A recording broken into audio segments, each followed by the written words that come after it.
A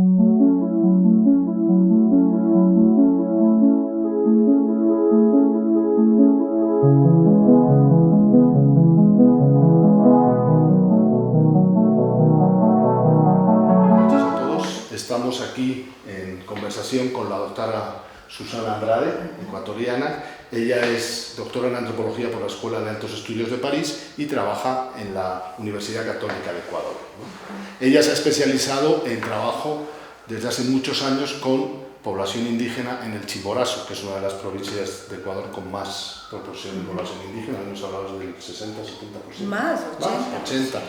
Y lleva trabajando mucho tiempo sobre la movilización política y el papel de la religión en todo esto. Lo que nos ha parecido interesante es que desde este lugar, como es la provincia del Chimborazo, que ella nos pueda comentar un poco los últimos sucesos que ocurrieron hace un par de meses en Ecuador, que movilizaron todo, ¿no?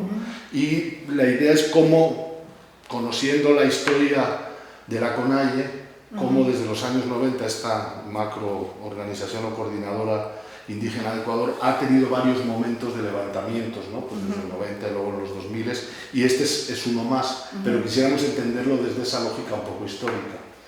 Entonces yo no sé si, Susana, nos contarás un poco primero qué es lo que, o sea, cómo fue que se levantó la CONAIE ahora contra Lenín Moreno, qué es lo que ocurrió ahí.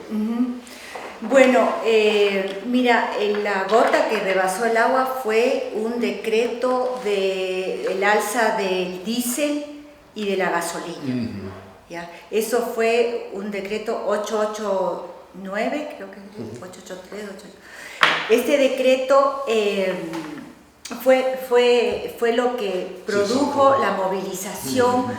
Se estaba ya planificando una movilización para el 13 de octubre y este decreto salió el 3 de octubre. Entonces se adelantó, ya la gente iba a empezar ya a organizar, ¿no? Pero de alguna manera comenzó con los transportistas que dijeron que estaban en desacuerdo y se paralizó un poco la ciudad por los taxis, por los buses y todo, así empezó. Y después, poco a poco, se fueron juntando las otras voces, los otros actores, y los transportistas como que son muy...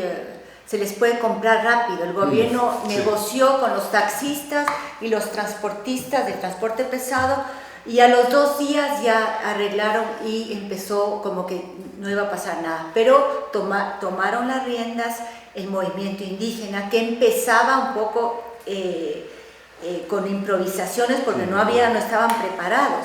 Entonces, esto, te digo, duró 11 días. Pero ellos ya tenían preparadas la levantamiento, las marchas para el día 13. Sí, tenían para el 13, pero esto no les dio tiempo de organizar bien. ¿Pero para qué eran las movilizaciones del 13?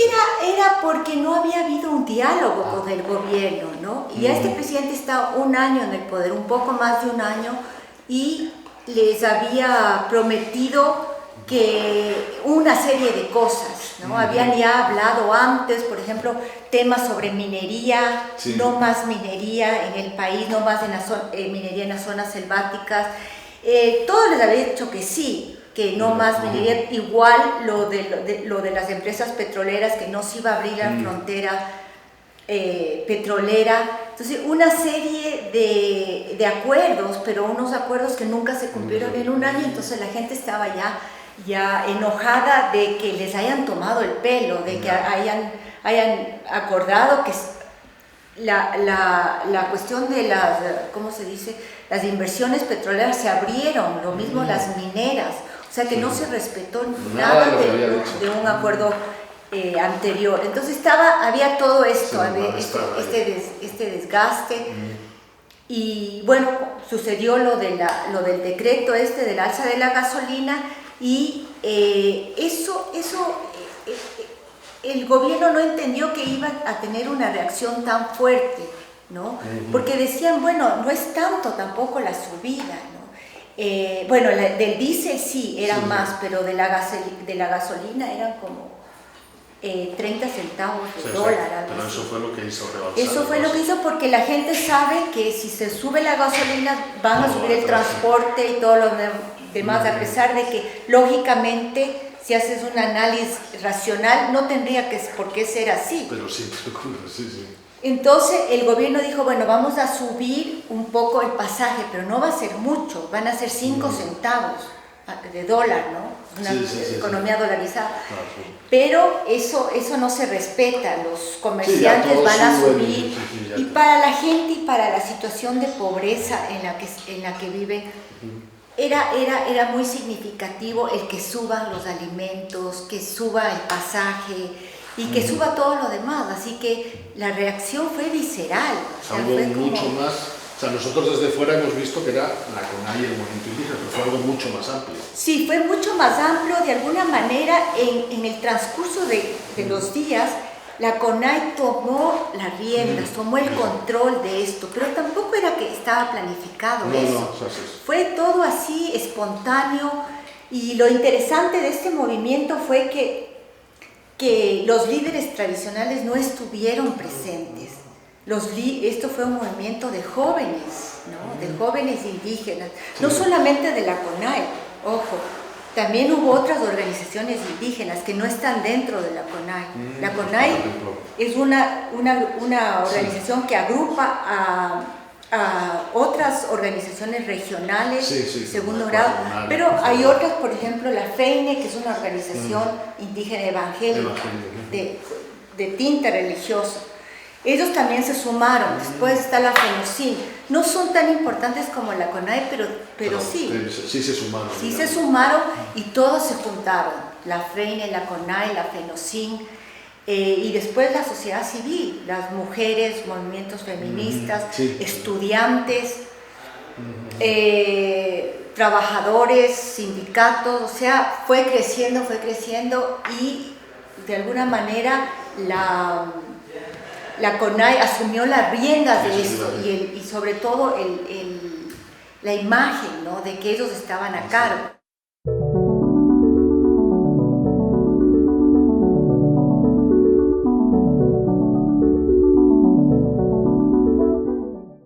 Mira, el gobierno de Correa, del expresidente Correa, fue un gobierno que cuidó mucho el discurso, ¿no? Que cuidó mucho el mensaje, lo que decían, el respeto a los derechos humanos, un país intercultural, un país plurinacional. Habló de todas estas grandes categorías, estaban en sus planes de desarrollo, no se llamaba plan de desarrollo, sino el plan del suma causa y del buen vivir. Esta noción indígena que ha sido manipulada, ha sido usurpada de su sentido, de su verdadero sentido, ha sido politizada, ¿no? Y vaciada de contenido, así como una noción como suma causa, otras nociones como la interculturalidad se ha vaciado de sentido y se ha instrumentalizado para la política. Pero porque esas eran nociones que sí que había levantado el movimiento indígena. Claro, por eso te digo que usurpan el significado y le usurpan la palabra, la noción al movimiento indígena, para dejarla en nada, para dejarle una palabra hueca que no te dice nada, un plan de desarrollo de suma causa, y cuando es un plan de desarrollo extractivista y neoliberal, pero tiene un nombre tan fastuoso y discurso siempre tan elaborado. Tú lees los documentos y es como, ¿qué país? ¿En qué país viven? ¡Qué fantástico! ¡Qué constitución! Los derechos de la naturaleza, la plurinacionalidad, todos tienen derechos, hay esta palabra de ¿cómo se llama? La deuda histórica hacia los pueblos indígenas. O sea, todo era a nivel del discurso, ¿no? Pero en la realidad nada, todo lo contrario. Como te digo, ha sido las experiencias más difíciles para el movimiento indígena, operar durante estos 12 años con un gobierno muy represivo. ¿Y no había sectores indígenas que sí apoyaban a Correa? Esa fue otra de las tácticas, de las estrategias del gobierno, dividir para gobernar. Entonces, dividió al movimiento indígena, ¿no? Y dividió a través de cargos, Sí, a través de embajadas, a través de dinero. O sea, tenían todo el dinero del mundo para entregar y para... Entonces, eso fue terrible, porque líderes sólidos que tú nunca hubieras pensado que se iban a vender, se vendieron. Entonces, la CONAI también estaba bastante desestructurada, ¿no? Sí, debilitada. Tampoco era como la institución que podía llevar a cabo un levantamiento y una protesta, incluso ahora en octubre. Todo se dio milagrosamente, sí, fue espontáneo, fueron otros actores, pero los otros estuvieron ahí un poco, como te digo, sosteniendo. Hubo algunas líderes que, por ejemplo, hay esta líder que se llama Lourdes Tibán. La conozco. Cuando le hicieron entrevista a Lourdes, decía, casi se nos fue de la mano el paro. El levantamiento, sí. Iban a robarse los correístas nuestro levantamiento. Eso sí. Así que ella mismo dijo, tuvimos como que ayudar a los jóvenes y tratar de apoyar su experiencia en el manejo político. Sí. Entonces ahorita hay una enseñanza que se ha sacado de todo esto, es que hay que consultar con los mayores. O sea, que los mayores saben. Sí, tienen una experiencia. Pero en ese momento había mucha emoción, mucho caos, mucha confusión. Me imagino, sí, como te dices que fue todo muy espontáneo. Todo fue... Entonces, ahora que se está analizando y se está reflexionando sobre lo que pasó, a mí me agrada escuchar esto de que la experiencia tienen los mayores y que eso no hay que descartar. Porque casi que lo descartaron. Sí, que en su momento fue el momento insurreccional. Sí. Y una de las cosas ahora que estamos ya en que yo he leído decir es que la CONAIE, que es visto desde fuera quien llevaba esto, no aprovechó toda la fuerza que había acumulado y enseguida, en cuanto Lenín Moreno dijo que quitaba el decreto, el 889, ellos ya se desmovilizaron, que podían haber seguido presionando más para lograr otra serie de cosas. Ahora mira, ¿cómo se ve todo desde dentro? Como fue tan espontáneo y de un día para otro, de alguna manera ellos se dedicaron a eliminar este decreto que alzaba la razón. Por eso, sí. Entonces fue como eso, concentrémonos en eso, logremos la derogatoria de este decreto, ¿no? Porque había muchas otras de intereses, había muchas otras, la minería, el petróleo, la crisis, miles de demandas, pero de alguna manera ellos dijeron no, concentrémonos en derogar esto y eso es lo primero, no querían saber de otras cosas, de meter en una agenda más grande, y eso fue una ventaja para el gobierno, porque mira lo que está pasando en Chile, es lo uno y después ahora queremos esto, claro, y después ahora queremos sí ya están 40 días, lo nuestro duró 11 días, fue durísimo. Eso sí. Hubo violencia como nunca, obviamente ahí pescaron a río revuelto todos los correístas, sobre todo, que querían desestabilizar al gobierno. Había la fuerza correísta fuertísima que estaba manifestada entre los propios indígenas y también entre los mestizos, entre todos. Entonces ellos querían caotizar el país. O sea, ellos lo que querían es desestabilizar y ponían fuego en todas partes. Entonces todo fue muy violento, muy caótico. Las acciones del movimiento indígena siempre fueron focalizadas, localizadas, territorios, espacios del parque, hay todo un simbolismo donde ellos hacen sus protestas, no se salen, pero ahora fue toda la ciudad. Yo vivo casi a las afueras de la ciudad y hubo relajo, ataques a los carros, rompían todo, delincuencia.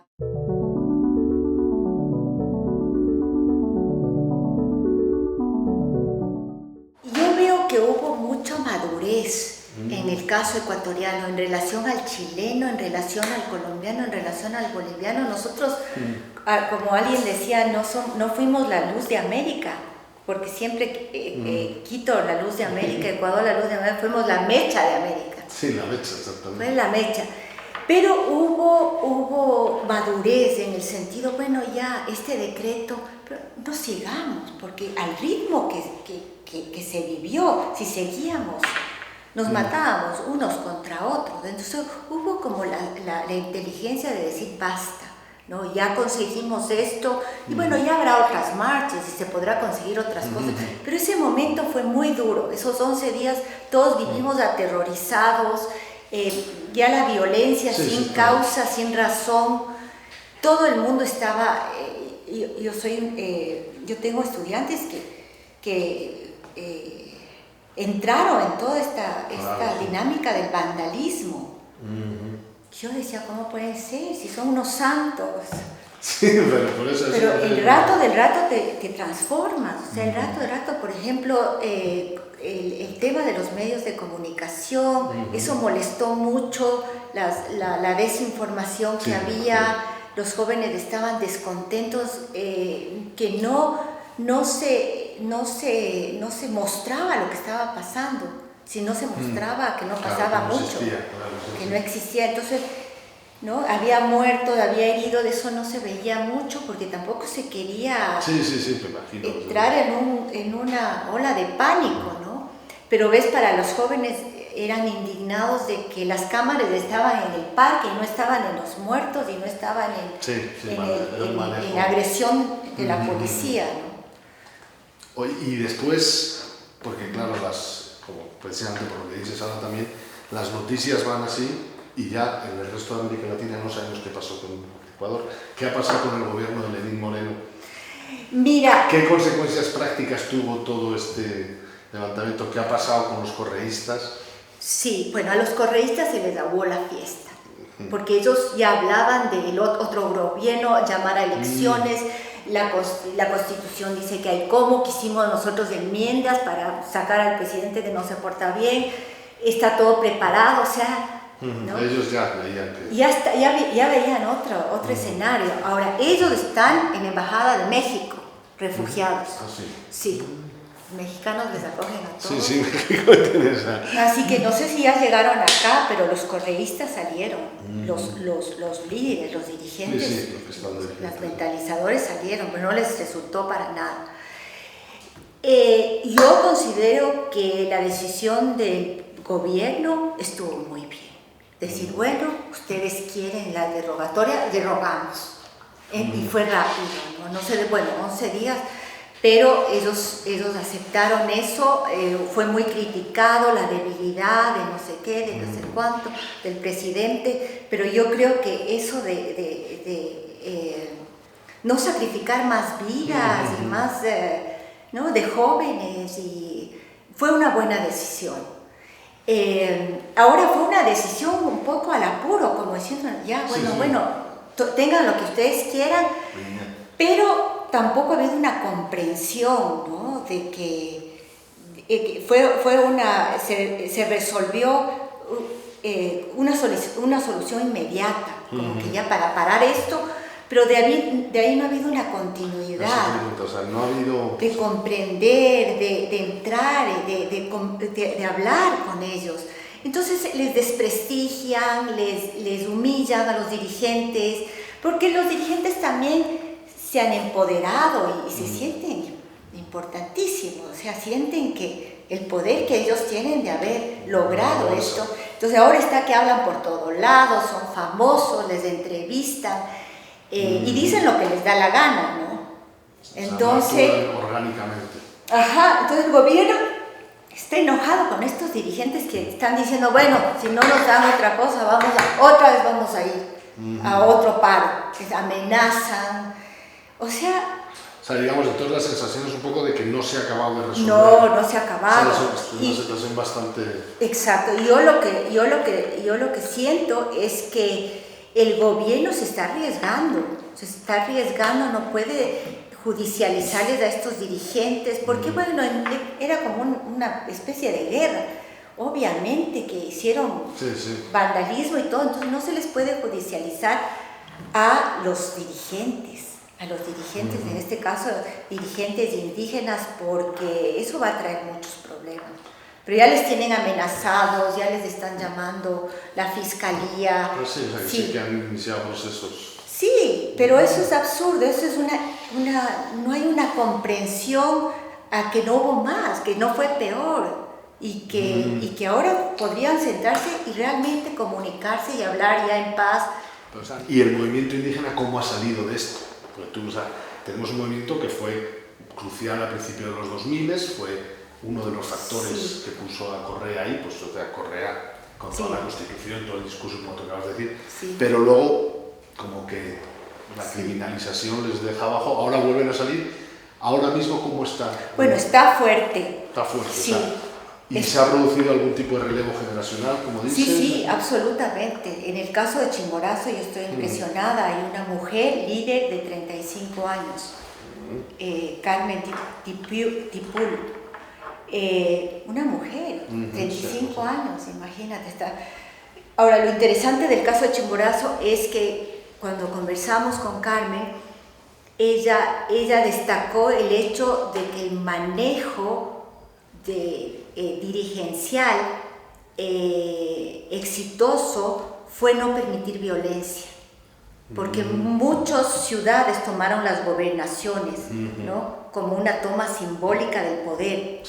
Chimborazo tomó la gobernación de Chimborazo y ella, en la cabeza del movimiento, no permitió el vandalismo, no permitió la destrucción como hubo en Quito y en otras partes. Entonces ahí un poco se ve el tipo de líder que es ella, ¿no? Para haber aguantado a toda esta masa enfurecida y que no haya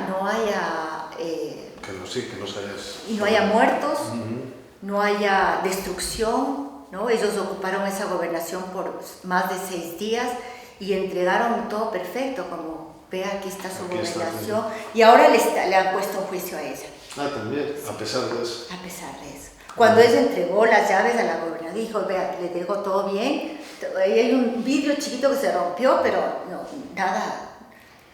Pero ese tipo de no reconocimiento, ¿no? De que hubo un buen manejo político, organizativo, por parte de la gobernación, que es la representación del presidente.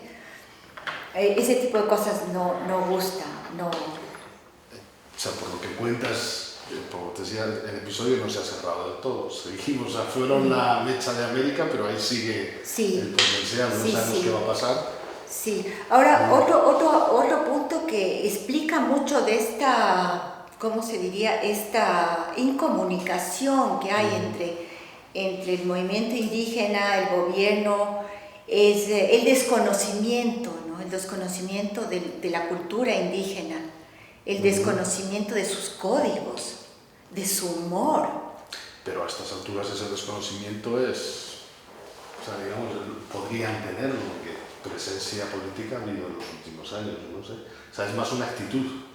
Sí, pero por ejemplo hay mucha crítica al presidente de la CONAIE que él viene de la selva, de la comunidad Achuar, ¿no? Es selvático. Los selváticos son otro mundo. Sí. Y dicen las cosas, o sea, no hay political correctness. Sí, que a cambio los andinos son mucho más suaves, son más... Entonces, bueno, este dirigente dice barbaridad y media, le insultó al presidente, después cuando se acabó el paro y él se despidió de la gente que fue a apoyar, que fue mucha gente, él dijo, bueno, yo me despido, ahora sí me voy a mi comunidad a tomar ayahuasca para fortalecer, porque he perdido fuerza. Tomar ayahuasca. El presidente oyó eso y debe decir, pero ¿con quién negocié? Dios mío santo. Entonces hay un desconocimiento de las culturas, ¿no? Hasta dónde tiene que hablar, qué tiene que decir. Entonces lo toman muy literal, ¿no? O sea, que al final digamos que de interculturalidad. No, yo justo di una charla antes de venir en Quito que se llamaba La interculturalidad fallida, la protesta social en el Ecuador. O sea, es una interculturalidad que no existe. O sea, que no logra haber ese diálogo. No, de entenderle al otro, de saber de dónde viene, de cuáles son sus códigos, cuál es el humor. No, el humor no se entiende para nada. El humor indígena les para los pelos de punta a los gobernantes, ¿no? Son dos lenguajes diferentes, ¿no?